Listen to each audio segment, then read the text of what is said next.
નામના મુખ્યમંત્રી પંજાબની આન બાન શાન એવા ભગવત માનજીને હું નમ્ર અપીલ કરું કે પોતાની વાત રજૂ કરે.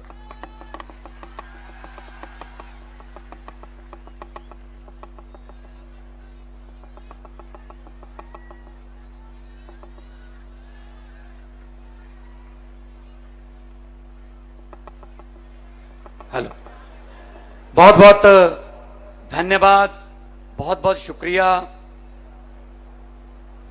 पहली बार मैं जूनागढ़ आया हूं. संत महात्माओं साधुओं की धरती, पवित्र धरती जूनागढ़, भगवान के आसपास रहने वाले लोग, ईमानदार लोगों की धरती जूनागढ़, दिल के सच्चे लोगों की धरती जूनागढ़. आप लोग यहां पे जितने कदम चल के आए, अपने घर से जब निकले तभी आपने तारीख लिख दी थी कि हम आज किसी बदलाव के लिए, परिवर्तन के लिए घर से निकले हैं. मंच पर अरविंद केजरीवाल जी, जो कि नेशनल कन्वीनर हैं आम आदमी पार्टी के, दिल्ली के मुख्यमंत्री हैं और तीसरी बार मुख्यमंत्री हैं. और दिल्ली की चर्चा देश में नहीं विदेशों में भी होती है. और भाई ईशुदान जी, गुलाब जी और जितनी भी हमारी गुजरात की टीम है, सबका बहुत बहुत धन्यवाद. यहां बुलाया, मान सम्मान दिया. मैं देख रहा हूं बहुत भारी गिनती में, बड़ी संख्या में मां बहनें आई हुई हैं. अच्छी बात है ये अच्छी बात है. घर से निकलो, रसोई तुमने चलानी है, तुमको पता है रसोई का खर्चा क्या है. अगर आप बाहर निकलोगे, अगर आपके बिना घर नहीं चल सकते तो आपके बिना देश भी नहीं चल सकता.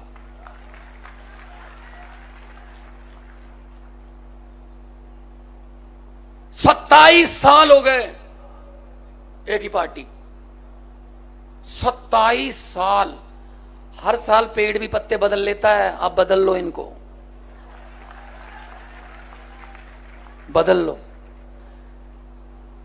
हम किसी लालच के लिए नहीं आए.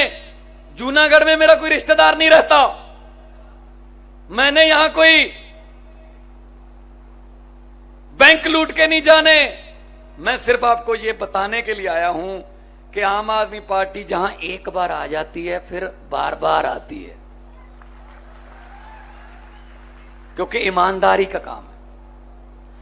मैं देख रहा था आज कितनी सुंदर धरती, क्या नहीं दिया भगवान ने हमको. पहाड़ दिए, समुंदर दिया, मारूथल दिया, कोयला हमारे पास है, हर किस्म का मौसम हमारे पास है, ईमानदार लोग हैं. कमी है तो सिर्फ सच्ची नीयत और ईमानदार सरकारों की कमी है. दिसंबर में वो भी पूरी हो जाएगी. अब मुझे ये नहीं पता कि आपके अच्छे दिन आए हैं या ना, लेकिन मुझे ये पता है अच्छे दिन पता नहीं आएंगे या नहीं आएंगे. दिसंबर के बाद केजरीवाल जी वाले सच्चे दिन जरूर आने वाले हैं.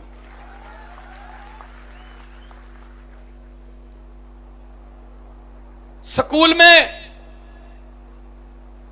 बच्चा जब दाखिल कराते हैं, सबसे पहले फीस की चिंता होती है.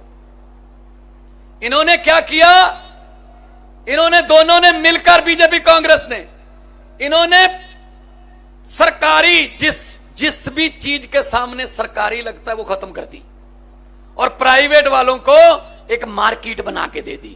सरकारी स्कूल खत्म कर दिए और प्राइवेट स्कूल वालों को कहा, देखो हमने सरकारी स्कूलों में पढ़ाई बेकार कर दी, बेड़ा गर्क कर दिया सरकारी स्कूलों का. अब कोई नहीं वहां पढ़ाएगा, मजबूरन प्राइवेट में पढ़ाना पड़ेगा. तुम स्कूल बना लो, हमारा हिस्सा बताओ कितना है. उन्होंने बना लिए शीशे वाले बड़े बड़े स्कूल. ऐसे अस्पतालों का हाल किया. फिर प्राइवेट वालों को कहा, देखो अस्पताल हमने बिल्कुल बेकार कर दिए। सरकारी अस्पताल में कोई नहीं जाता इलाज कराने के लिए, लोगों को मजबूरन आपके हॉस्पिटल में आना पड़ेगा। प्राइवेट खोल लो, हमारा हिस्सा बताओ कितना है। सरकारी बसें, सब सरकारी सड़कें। मैं आया अभी जब रास्ते में, तो मैंने कहा जी आपने कहा था सड़क जाती है उधर को, सड़क में गड्ढे देखे थे, गड्ढों में सड़क पहली बार देखी है।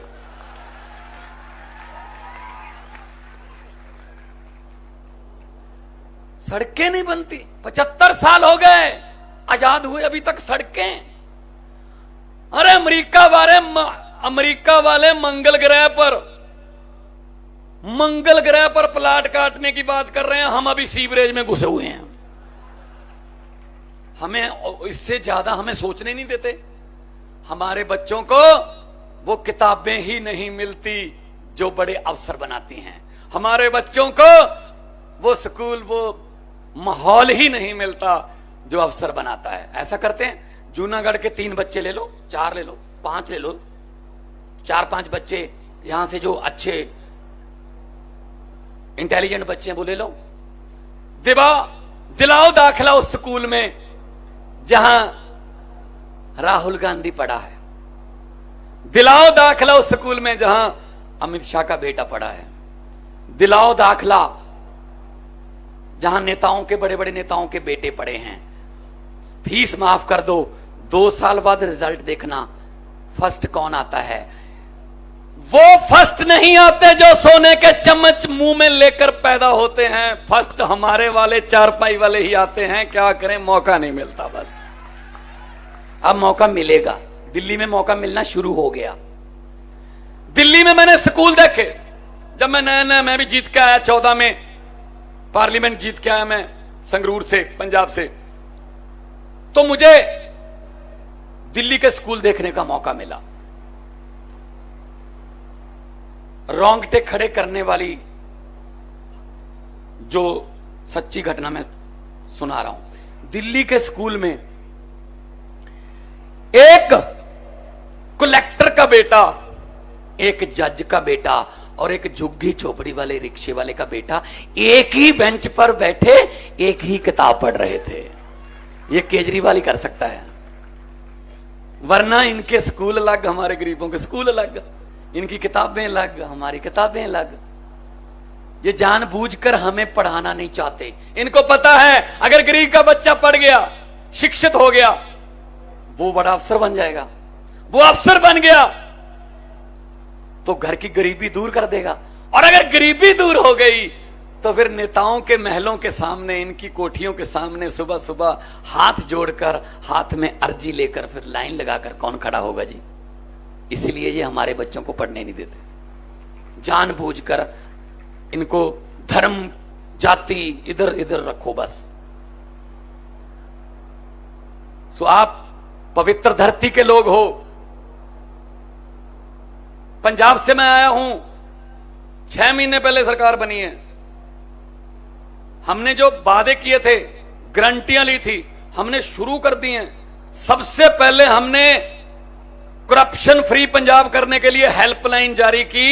एक भी कोई अफसर सरकारी अगर पैसे लेता, आपसे मांगता है तो मना मत करना।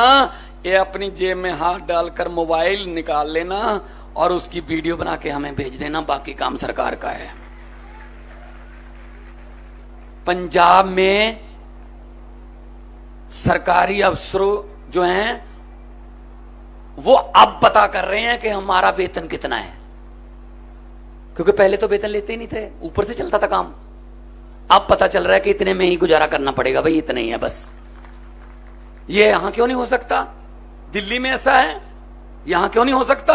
सब कुछ हो सकता है, नीयत सच्ची चाहिए बस। पंजाब में 1 जुलाई से बिजली हमने 300 यूनिट पर मंथ, 600 यूनिट का बिल आता है, 2 महीने का बिल आता है। बिजली के 600 यूनिट हमने माफ कर दिए और लोगों को यकीन नहीं आ रहा कि जी बिल आ गया हमारा। लोग एक दूसरे को दिखाते हैं कि गलत तो नहीं आ गया, 0 ही लिखा हुआ है, क्योंकि आदत नहीं थी ना। पहले हजारों की तादाद में बिल आते थे, 5,000, 6,000, 10,000। क्यों आते हैं भी? हर टैक्स हमारे लिए। आप लोग ऐसा मत सोचो कि हम टैक्स नहीं देते जी, हमें क्या, जो बैंक लूट के भाग गया, विजय माल्या भाग गया, हमारा पैसा थोड़ी लेके गया। अरे भाई अपनी पैसा लेके गया है, तुम लोग टैक्स देते हो। बहुत से लोग सोच रहे हैं भगवंत मान कैसी बात कर, हम तो टैक्स देते ही नहीं। क्यों नहीं देते टैक्स? सुबह उठते हो, माचिस जला के चाय बनानी है या फिर लाइटर से गैस चूल्हा चलाना है, टैक्स शुरू। माचिस खरीदने जाओगे, टैक्स है उस पर। सिलेंडर लेने जाओगे, टैक्स है। चाय की पत्ती डाली, टैक्स है। उसमें चीनी डाली, टैक्स है। दूध डाला, टैक्स है। उसके बाद मोबाइल फोन किया किसी को, टैक्स है। मोटरसाइकिल स्टार्ट किया, पेट्रोल डीजल, टैक्स है। घर पे आए, फिर खाना खाया सब्जियों पर, टैक्स है। रात को बिस्तर पर जाते हुए आप सोचते हो शुक्र है अब कोई टैक्स नहीं है, मैं आराम से सोऊंगा। नहीं नहीं नहीं जी, ऊपर पंखा चल रहा है, टैक्स है। हम तो सोते हुए भी टैक्स दे रहे हैं, तो खजाना खाली कैसे हो जाता है? जो सरकार आती है, खजाना खाली है, खजाना खाली है। मैंने कहा जो खाली है उसको खजाना क्यों कहते हो? उसको पीपा कहो, अलमारी कहो उसको। खाली को खजाना क्यों कहते हो? कोई खजाना खाली नहीं होता, इनकी नीयत खाली है। असल में सब कुछ हो सकता है अगर नीयत सच्ची हो तो। अभी पिछले दिनों अमित शाह जी एक स्कूल में गए थे, स्कूलों का उद्घाटन याद आ गया इनको। हैरानी हुई तुझे स्कूल में देखकर। ऐसा भी क्या हो गया कि शिक्षा याद आ गई? शिक्षा याद आ रही है अब इनको। हमारे प्रोग्राम नहीं होने देते, कैंसिल करवा देते हैं। हमारे कोई होटल में ठहरने का हमारे कमरे कैंसिल करवा देते हैं, नहीं ठहरेंगे नहीं। क्या करें भाई, इतना भी जबरदस्ती।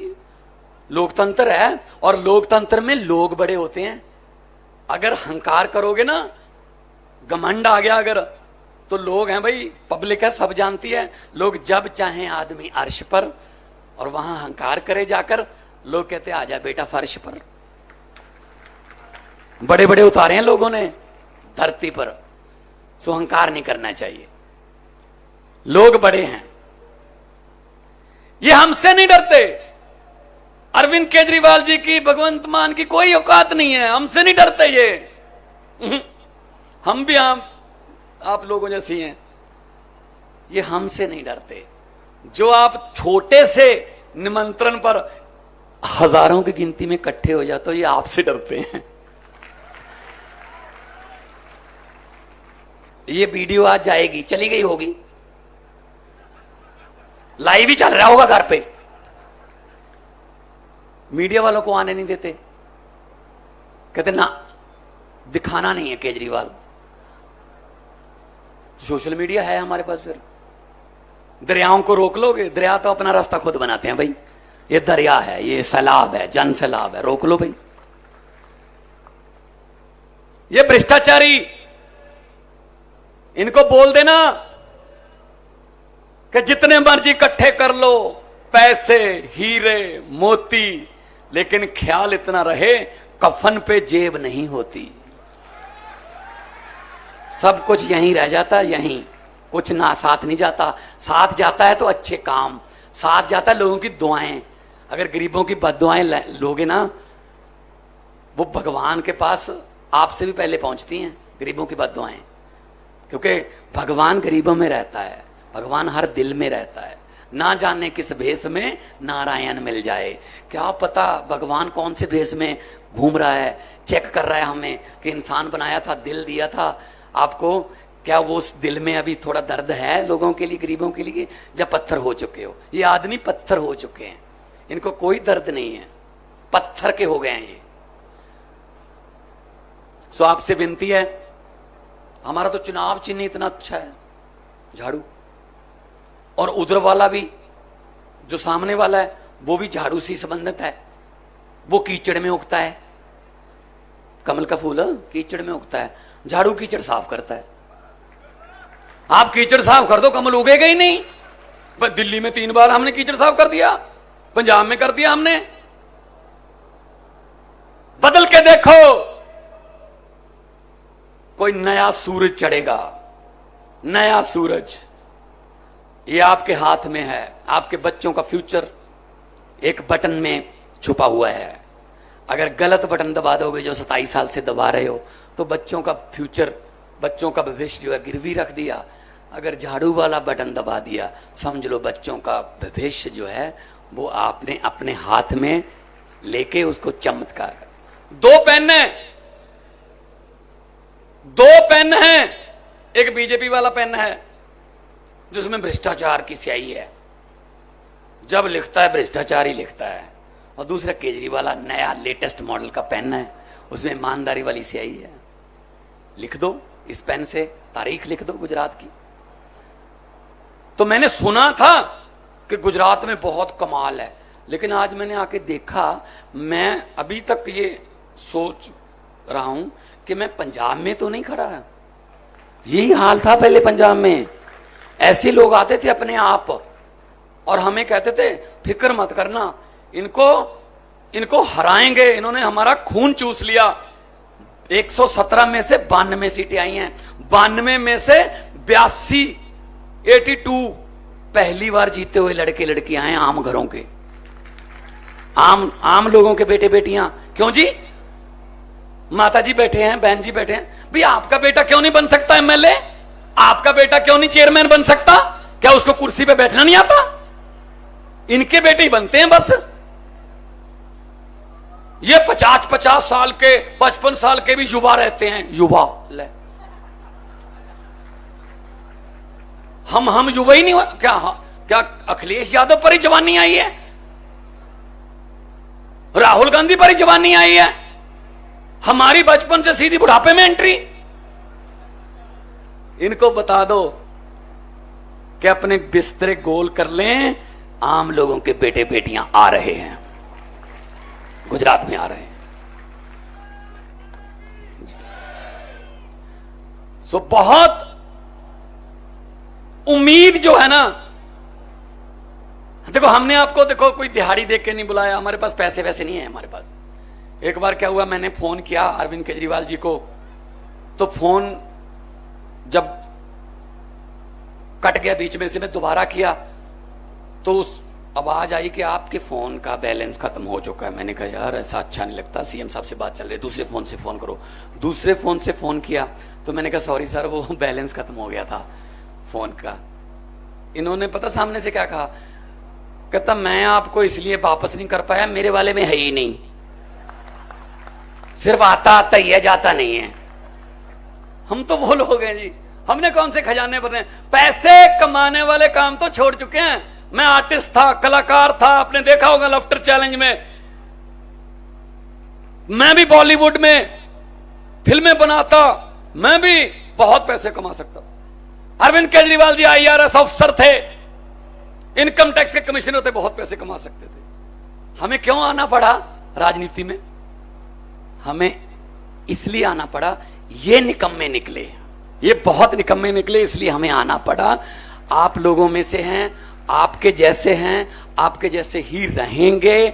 और अंत में मैं एक बात कहूंगा कि डरना नहीं इनसे। ये डराते भी हैं, लालच भी देते हैं, लालच और डरना नहीं है। अपनी मर्जी से अंदर जाके एक पर्दे के पीछे बटन लगा हुआ है, बस बाहर से भले ही उनकी रैली में चले जाया करो, झंडा भी लगा लो, कोई बात नहीं। मेरे को कांग्रेस वाले बोले पंजाब में कि हम जीतेंगे। मैंने क्यों? कहते जी हम ना 2 रात पहले इलेक्शन से घर घर पर झंडा लगा देते हैं अपना, इतने झंडे लग जाते हैं कि लोगों को ना मजबूरी में वोट देना पड़ता है। मैंने कहा लोगों को इतने भी मूर्ख मत समझो, आजकल लोग ऐसे हैं, घर पे झंडा किसी और का, स्कूटर या मोटरसाइकिल पर झंडा किसी और का, जेब पर बिल्ला किसी और का, रैली किसी और की, वोट किसी और को। यही करते हो ना? यही करते हो ना, इस बार भी यही कर देना। अगर ये पैसे देने आए, मना मत करना, लक्ष्मी वापस नहीं करते घर से, आपके लूटे हुए हैं, आपके ही हैं। कुछ तो नोट भी पहचान सकते हो आप कि ये तो वही नोट आए हो मंदिर में टेक के आए थे यार। पैसे पकड़ के इनको बोल देना कि हाँ, और वोट वाले दिन अंदर जाके कर देना कि हाँ। जो समझ गए वो ताली बजाओ, बाकी छोड़ दो। अरे क्या बात है, कितने समझदार लोग हैं, कितने समझदार लोग हैं, सब समझ गए। अब मुझे बोलने की क्या जरूरत है, दोनों हाथ ऊपर उठा के 2 नारे लगा दो, इनकलाब, इनकलाब, वंदे भारत माता की, बोले सो निहाल। बहुत बहुत धन्यवाद, बहुत बहुत शुक्रिया, आपने इतने प्यार से सत्कार से मुझे सुना, बहुत बहुत धन्यवाद।